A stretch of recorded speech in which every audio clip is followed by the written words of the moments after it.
आपल्याला मंत्रिपदाचा शब्द मिळाला होता, मात्र मंत्रिपद देण्यात आलं नाही अशी खंत आमदार राजेश क्षीरसागर यांनी व्यक्त केली आहे. तर 2 वर्षांनंतर आपल्याला मंत्रिपद मिळेल असा विश्वासही त्यांनी बोलून दाखवला आहे.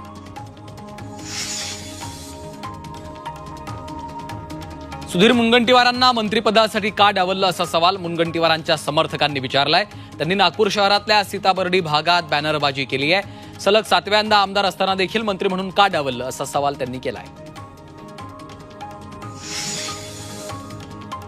मंत्री भरत गोगावले रायगडच्या पालकमंत्रीपदासाठी इच्छुक आहेत. पालकमंत्रीपद मिळावं अशी इच्छा आहे आणि ते मलाच मिळणार असं भरत गोगावले यांनी म्हटलंय.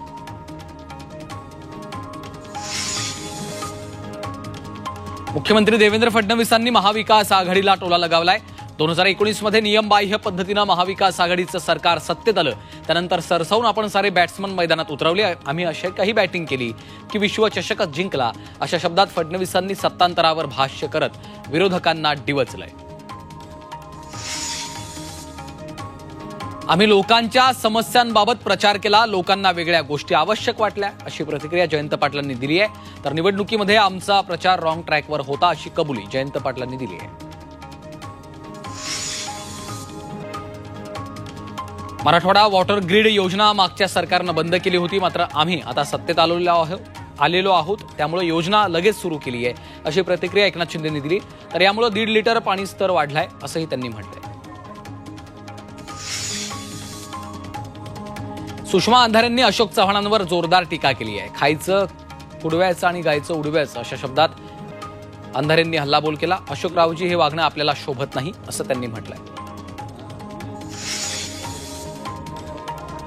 हिवाळी अधिवेशनाच्या शेवटच्या दिवशी विधान परिषदेच्या आमदारांनी फोटो सेशन केलेलं आहे. यावेळी मुख्यमंत्री आणि दोन्ही उपमुख्यमंत्र्यांच्या सोबत आमदारांनी फोटो सेशन केल्याचं दिसून आलं.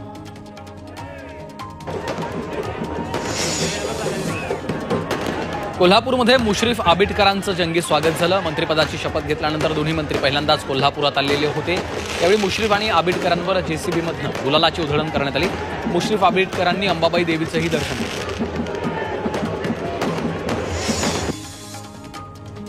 देशाचे माजी पंतप्रधान देवेगौडा यांनी आज नाशिकच्या काळाराम मंदिरात दर्शन घेतलं. दरम्यान देवेगौडा यांच्या 4 पिढ्यांनी एकाच वेळी मंदिरात एक दर्शन घेतलेलं आहे. पूजा विधी करत त्यांनी आरती केलेली आहे. त्यांच्यासह मुलगा केंद्रीय मंत्री HD कुमारस्वामी नातवानं देखील काळाराम मंदिरात जाऊन दर्शन घेतलेलं आहे.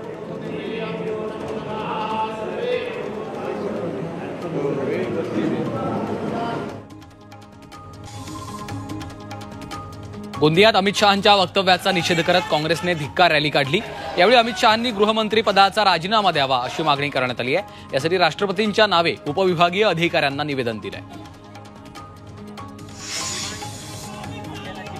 आंबेडकरी समाजाच्या वतीनं लासलगावमध्ये बंद पुकारण्यात आला. आंबेडकरांच्या पुतळ्यापासून पोलीस स्टेशनपर्यंत मूक मोर्चा काढण्यात आलाय. परभणी बीडमध्ये घडलेल्या घटना तसंच अमित शहांच्या वक्तव्याचा निषेधही करण्यात आलाय. विनंती करतो की आपण मान्यवरांचा आपण सन्मान या ठिकाणी करावा. नांदेडमध्ये मोफत भरतीपूर्व प्रशिक्षण केंद्र सुरू करण्यात आलेलं आहे. पोलीस आणि सैन्य दलामध्ये भरती होण्यासाठी नांदेडच्या समृद्ध जीवन प्रतिष्ठान संस्थेच्या वतीनं हे प्रशिक्षण दिलं जाणार आहे. या कार्यक्रमाला विद्यार्थी मोठ्या संख्येने उपस्थित होते.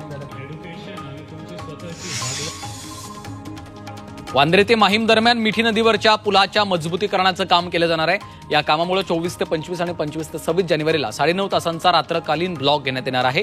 या दरम्यान दादर ते अंधेरी दरम्यान धीम्या आणि जलद मार्गावरच्या सर्व लोकल फेऱ्या बंद असणार आहेत.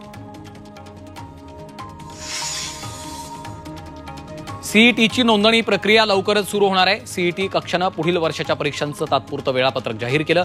या वेळापत्रकानुसार मार्च महिन्यापासून विविध विषयांच्या परीक्षा सुरू होणार आहेत.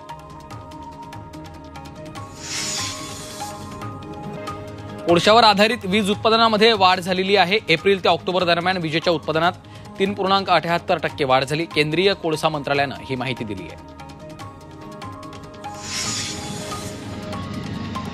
पुण्यातील ब्रिटिशकालीन वडगाव पोलीस ठाण्याचं स्थलांतर आता नवीन इमारतीमध्ये करण्यात आलं.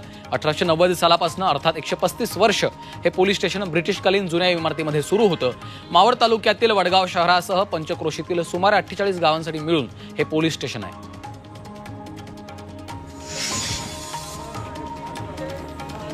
कल्याणमध्ये मराठी माणसाला मारहाण प्रकरणी अखिलेश शुक्लाला 6 दिवसांची पोलीस कोठडी सुनावण्यात आली.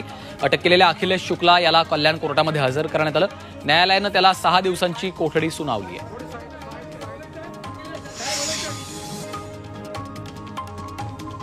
आरेमध्ये आणखी झाडं तोडणार का असा सवाल सुप्रीम कोर्टानं राज्य सरकारला केलाय. कोर्टानं सरकारच्या वकिलांना स्पष्टीकरण देण्याचे निर्देश दिलेत. तर या प्रकरणी 10 जानेवारी 2025ला पुढील सुनावणी होणार आहे. अकोल्यामध्ये 14 जणांनी जातीचे खोटे प्रमाणपत्र सादर करून रमाई आवास योजनेचा लाभ घेतल्याचं समोर आलं. या संपूर्ण गैरव्यवहार आता समोर आल्यानंतर अकोला जिल्हा परिषदेच्या अध्यक्षांनी गटविकास अधिकाऱ्यांना कारवाई करण्याचे निर्देश दिले. नारायणगाव बिटकॉईन घोटाळा प्रकरणी स्वतः पोलीस अधीक्षकांनी लक्ष घातलं. नारायणगाव पोलीस स्टेशनला 79 जणांनी 7.5 कोटींच्या बिटकॉईनच्या नावे फसवणुकीबाबत तक्रार केलेली आहे. पोलीस अधीक्षकांनी नागरिकांना सावध राहण्याचं आवाहन केलंय. मुंबई ठाणे शहरातनं चोरलेल्या दुचाकींची विक्री करणारं रॅकेट यवतमाळ पोलिसांच्या हाती लागलंय. पोलिसांनी आरोपी प्रमोद पवारला अटक केली आहे. त्याच्याकडनं पोलिसांनी 7.25 लाखाच्या 8 दुचाकी जप्त केल्यात. आरोपीनं योगेश पाचपिलेकडनं चोरीची वाहनं नंबर प्लेट बदलून विकायला आणली होती. स्थानिक गुन्हे शाखा याबाबत अधिक तपास करते. साताऱ्यातल्या महाबळेश्वरमध्ये अनधिकृत बांधकामांवर प्रशासनाने कारवाई केली आहे. पाचगणी भोसेखिंड परिसरातील अतिक्रमण आणि अनधिकृत बांधकामांवर आज भल्या पहाटे प्रशासनाने हातोडा मारलाय. वाई प्रांताधिकाऱ्यांच्या नेतृत्वात 4 पथकांनी ही कारवाई केली.